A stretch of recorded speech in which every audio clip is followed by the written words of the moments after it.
আলহামদুলিল্লাহি রাব্বিল আলামিন আসসালাতু ওয়াসসালামু আলা সাইয়্যিদিল মুরসালিন ওয়া আলা আলিহি ওয়া আসহাবিহি আজমাইন। উপস্থিত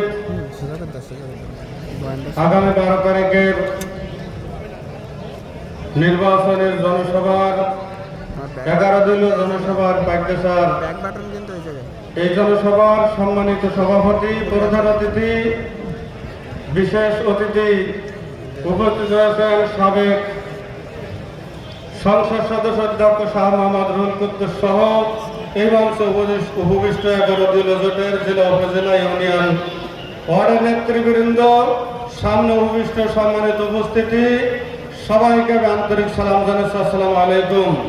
অমুসলিম ভাইদের জন্য আন্তরিক শুভেচ্ছা অভিনন্দন। সম্মানিত উপস্থিতি, আপনারা জানেন দেশ আজ 54 বছর স্বাধীন হয়েছে। শাসন করেছে 3টি দল।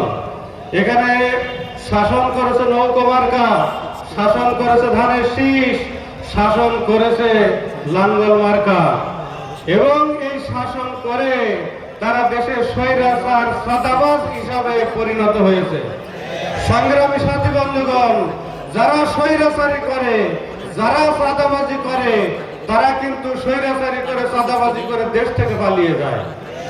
আমরা অতীতে দেখেছি সে ধরনের দলের বড় বড় নেতৃবৃন্দ আজকের এখনো বিদেশে আছে। অতীতেও অনেক বড় দলের লোকজন বিদেশে ছিল। আমরা মনে করি আগামীতেও তারা, যারা বিদেশে দুর্নীতি করে পালিয়ে যায়, আগামীতেও তারা দুর্নীতি করে দেশ থেকে পালিয়ে যাবে। আমি বিশ্বাস করি জামাত ইসলামের লোকজন কিন্তু দেশ থেকে পালিয়ে যায়নি।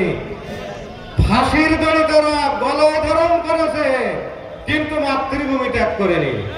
সুতরাং তারাই এদেশের প্রকৃত বন্ধু। আমরা আজকে দুর্নীতিপরায়ণ, চাঁদাবাজ, দখলদার, স্বৈরাচারদের চিহ্নিত করে আগামী 12 ফেব্রুয়ারি নির্বাচনে তাদেরকে বর্জন করব।